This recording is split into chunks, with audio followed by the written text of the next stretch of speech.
Welcome to another edition of the Coach Daboll Show presented by Ford. I'm Bob Papa. The Giants square off against the Kansas City Chiefs at MetLife Stadium. Jam-packed big show for you. We're going to go to the coach's tape with Carl Banks, above the X's and O's with Coach Daboll. Sean O'Hara will go one-on-one, and Bruce Beck will join us. And as always, I'm joined by my co-host Carl Banks and the head coach of the New York Giants, Brian Daboll. And Coach, you got the 48-hour rule. What was your messaging to your team once you went through the corrections about the positives and then the things that have to be fixed?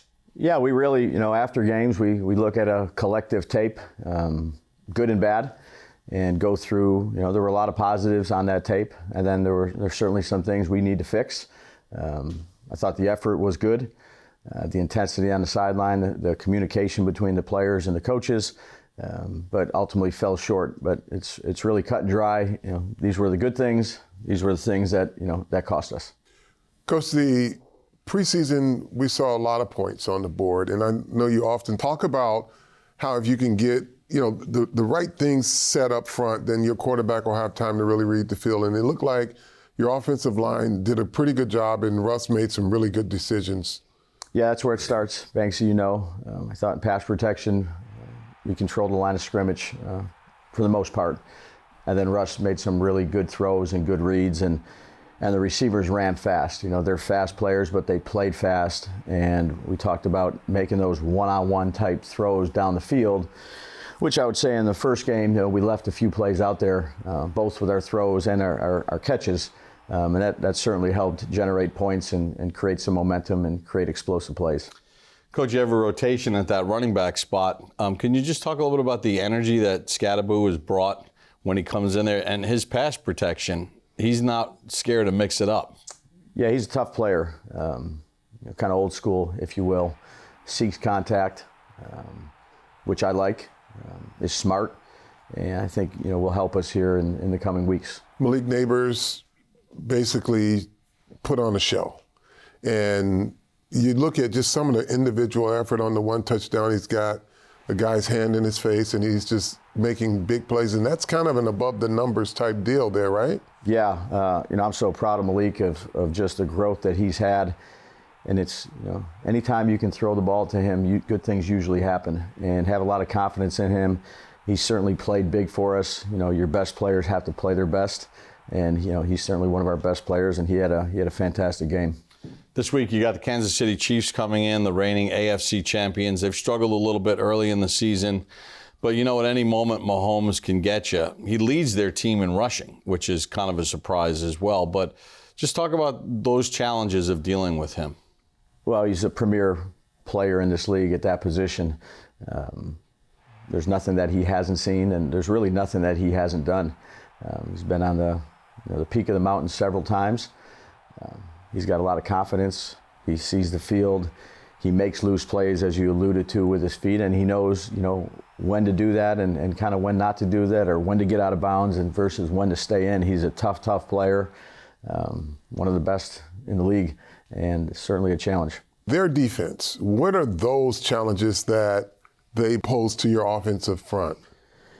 Yeah, we've had some games against Spags in Kansas City when I was at Buffalo, and known him for a long time. He's refer to him as kind of a spin the dial play caller. You look at the breakdowns of the defensive tape, and there's every number of coverage, and it's just different times. It's not there's not one set time he does it. When you look at it on tape, you have to make sure you're taking care of what you think is right to do for your team, because you can't practice everything that they're doing. And again, we've had some good ones throughout the years. I got a lot of respect for him, and it's a challenge during the week when you have a defense that does that many different things. Coach, we appreciate a couple minutes as always. Best of luck on Sunday. Thanks, guys. We're going to take a timeout. When we come back, Coach and Carl will go to the film room for some plays that were above the X's and O's. All that and more. Just getting started here on the Coach Daboll Show, presented by Ford. 34-30 with 52 seconds to go in the game. And now it's up to Russell Wilson with one timeout to get the Giants in the end zone. Drops back, has time, deep ball, downfield, looking for Neighbors, who makes the catch for the touchdown in double coverage. 38-yard touchdown pass. Wilson and Neighbors, and the Giants take the lead.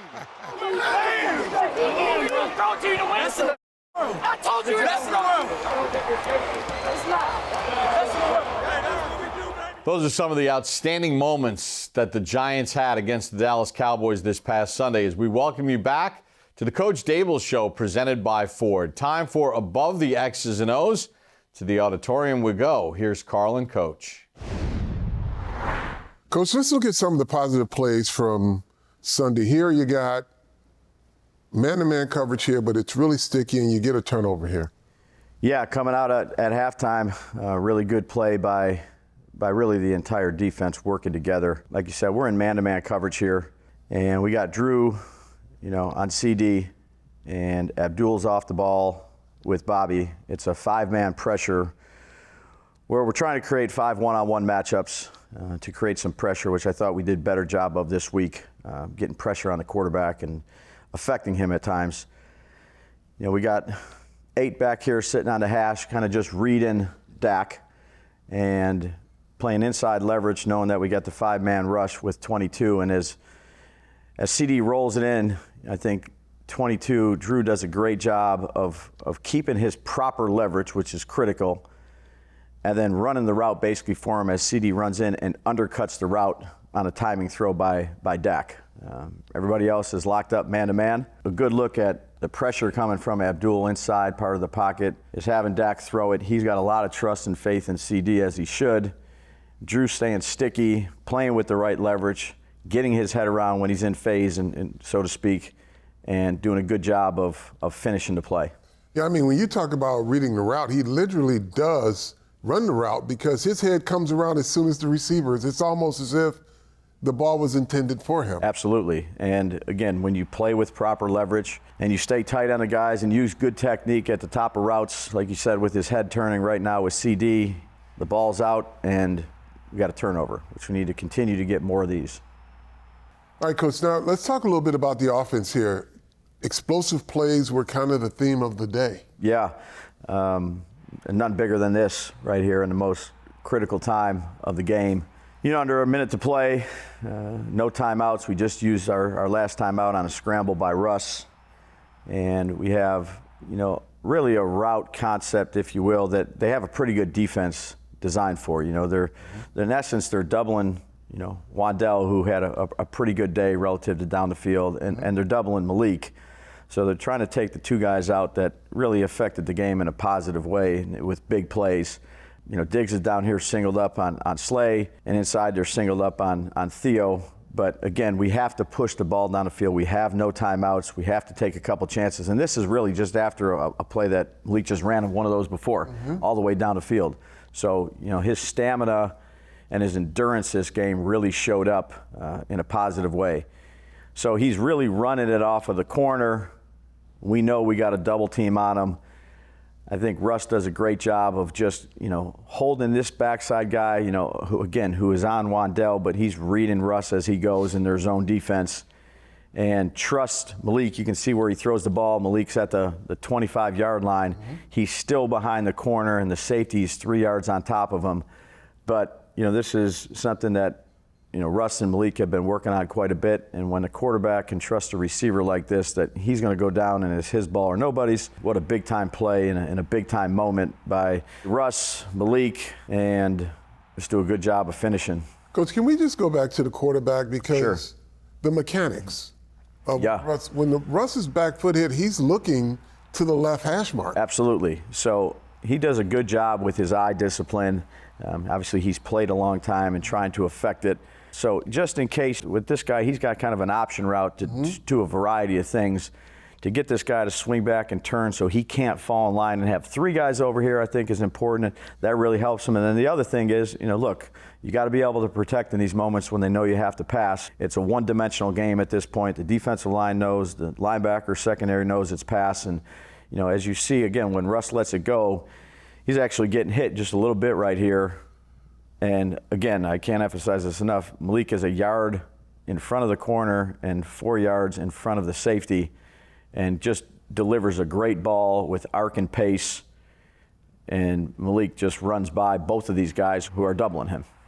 And this is basically you got to have a situation and your big players step up at big times. Absolutely.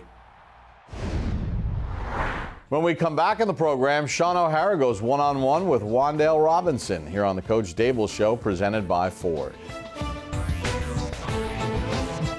Down by 4. 4th down. 4 yards to go. Wilson takes the snap, back. Loops one down the right side. He's got Robinson in the end zone. Touchdown Giants! On a 4th and 4. Wandale Robinson with a 32-yard touchdown catch, and the Giants are back in front. Let's go! 17! Got you! I got you! Let's go! Love you, boy. Let's go make another. Let's go, baby. Let's go. Let's go. Welcome back to the Coach Daboll Show, presented by Ford. Wandale Robinson had his second career 100-yard receiving game in Dallas last week. It's time to go one-on-one, presented by the New York Lottery. Here's Sean O'Hara. Thanks, Bob. All right, we're down on the field here, one-on-one with Wandale Robinson. Wandale, obviously a tough loss on the road in Dallas. The ending, not great for the Giants, but you started out on the opening drive and you had a career high day, 143 yards and a touchdown. Take us through that game, how it started, and what was it like being in the huddle as you guys are just ripping and tearing? I mean, it was an exciting game from the start of it. We knew that we needed explosive plays to kind of just get the game going, and Russ hit me right down the middle for one, and that was a pretty big play. It seems like you guys have really got a good relationship going. What's that been like working with Russ? It's been great. I mean, we started in the spring. He came down to Atlanta to throw with me, Slay, and Theo, and just grew from there. I mean, we just continue to grow, and every day he's just telling me something that he sees. I'll tell him what I see, and especially third down day, we're definitely talking a lot and just making sure that we're on the same page and getting those conversions. I'm glad you brought that up. The touchdown, 4th and 4, game's on the line here, and you guys take the lead. Take us through that play, what you saw, what Russ saw, and how you guys were able to see the same thing defensively. It's really a play that's set up for Leak, but they were kind of sitting at the sticks, and he kind of hooked up, drew the defender, and I widened, and the corner stayed out. He kind of was playing towards Theo, and kind of threw my hand up, hoping that Russ was already seeing it, and by the time I threw my hand up, ball was in the air, and he dropped it right in the bucket. So before the snap, you knew you were running a go. Oh, yeah. Before the snap, I knew I had like a wide and seam post type.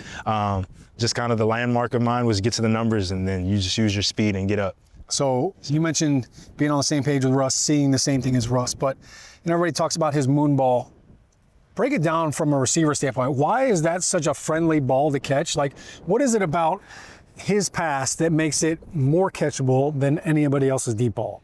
It comes in so soft, and like a lot of deep balls, they come in hard, and like you would see it'll bounce right off it. It feels like it comes in like a pillow, just floating like this, and it's like, you have really no other choice other than to catch it. So when you're catching that deep ball, and you almost feel like you could put your hands out, and the ball could land right there. You can close your eyes, right? Yeah, I say, shoot, Malik did it. Yeah, it was like the Kevin Durant, like slam dunk, right? My eyes covered, and he's eye gouge. Yeah, he's gonna make sure he puts it right there. Yeah. All right. So now, obviously, we've got the Chiefs coming into MetLife. Steve Spagnuolo, look, he likes to bring a lot of pressure, which means you guys get man coverage. Oh, yeah. What you want.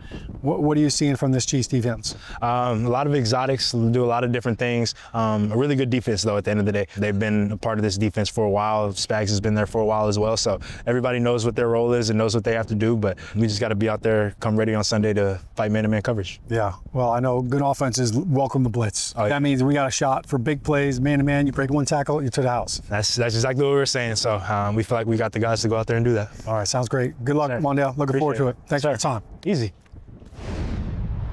When we come back on the program, Carl Banks goes to the coach's tape with strategy, plus Bruce Beck joins us from the locker room. All that and more here on the Coach Daboll Show, presented by Ford. Welcome back to the Coach Daboll Show, presented by Ford. Sunday Night Football, it's the Giants and the Kansas City Chiefs. Time to go inside the locker room. Bruce Beck had a chance to visit with Brian Burns. Thanks, Bob.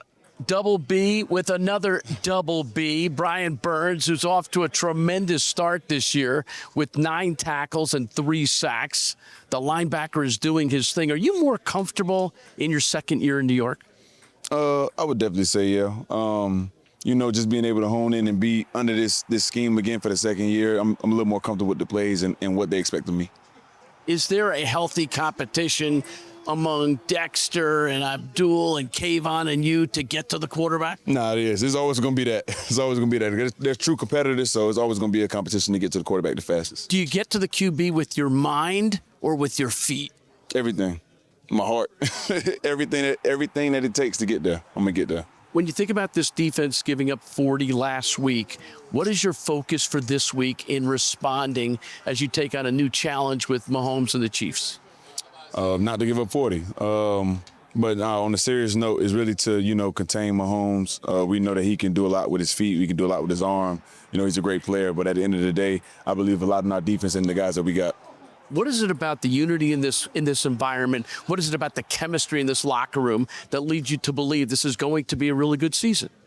Just the way we handle adversity. It was a tough loss, but Russ said something really powerful after the game. He said nobody blinked. And I really believe that, through the downs of the game, through the ups of the games, nobody blinked. Everybody stayed, focused. It just didn't go our way. Well, Brian Burns has 7.5 sacks or more in each of his first 6 seasons in the NFL. Only one other guy in the last 6 seasons has that. Do you know who it is? Myles Garrett. Oh, real? That's pretty good company. Thank you, my friend. Keep it up. For sure. Appreciate you. Thank you very much, Bruce. Now it's time for this week's edition of Strategy, brought to you by Microsoft Copilot. And Carl Banks, we go to the coach's tape. Andy Reid is going to the Hall of Fame for a reason.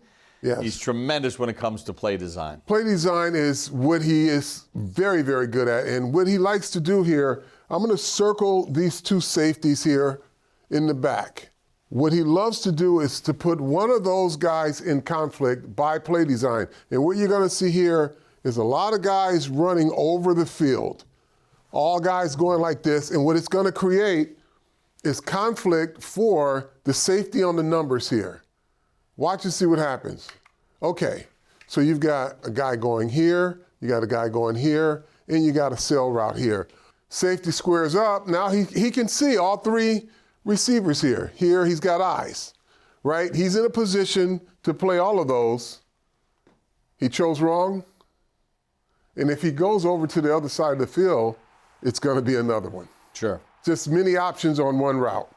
The other thing that he has is Travis Kelce, a future Hall of Famer. And, they're very intuitive the way they work together. They read each other very well. And Kelce has been a really good route runner for a long time.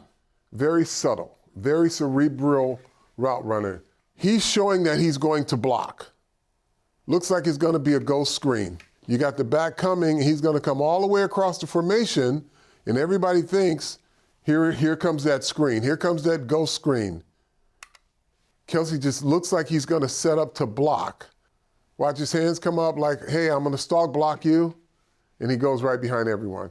All right, that's a look at what Kansas City can do to you offensively. Now, all these Giants fans watching this show, you know the name Steve Spagnuolo. He's won a lot of Super Bowls, including his first one here with the Giants in 2007. What makes what Spags does so difficult to deal with? Pressure. It's just pressure. Sometimes it's bringing more guys than you can block, and sometimes it's bringing the amount of guys you can block, but you just don't know where they're coming from. So if you look here at the screen here, you'll see the slot formation is in tight to the formation, number 89 there. He's got to alert his quarterback that there's a possibility that this is a blitz. Now, you got a back who can help out. He's either going to help here, he's either going to help here, or he can help here. But just like the offense, the defense will put you in conflict. But if you can see the guy that's covering the slot and the slot's in tight, either you're going to alert the quarterback or you need to get some width so that you can make it a longer run to the quarterback in case it's a blitz. But he's looking, ball is snapped. One guy goes in here, you got a guy coming here, you got a guy coming here, and you got a guy coming there. One guy to block him, but it was the guy that was standing on the slot that ends up making the play. Now keep in mind, this is just not a straight blitz here, Bob. He does just not come here. They've designed this as a stunt. So he comes here, and he comes around like an in-tackle twist. Up the field, he goes underneath, clear. No one blocks him. Those are some of the things that the Giants are going to have to deal with on Sunday Night Football when they take on the AFC champion Kansas City Chiefs. All right, Carl, some thoughts on this game. Obviously, the Giants did a lot of really good things offensively against Dallas. They didn't finish the game. They made just enough mistakes to prevent them from winning. Kansas City's coming in 0-2 just like the Giants. They have their own issues. What do the Giants need to do in this game to kind of keep Kansas City at bay? Well, you don't worry about Kansas City at this point. You don't worry about the aura that Kansas City walks through the door with, and everybody says, hey, they're going to get it together and the Giants are going to be their get-right game. Well, Kansas City can be the Giants' get-right game too, because the Giants were very productive on offense. They've got to be at the top of their game defense communication-wise, because like I showed, there's going to be a lot of conflict. They're going to put players in conflict, but you've got to pressure Mahomes. You've got to keep him off schedule on your terms, not on his terms. And you have a chance to win a game. This is a team, they're not the same team that we saw at the end of last season. Their Super Bowl team, they're struggling a little more than what we saw in the Super Bowl. So now it's the time for you to worry about what you have to do right to put more pressure on the Kansas City Chiefs. All right, this week's game between the Giants and the Kansas City Chiefs is brought to you by Hackensack Meridian Health. Together, we can tackle kids' cancer. That wraps it up for this week's show. For Carl Banks, Coach Daboll, Sean O'Hara, Bruce Beck, and our entire crew, I'm Bob Papa. Thanks for joining us for this edition of the Coach Daboll Show, presented by Ford.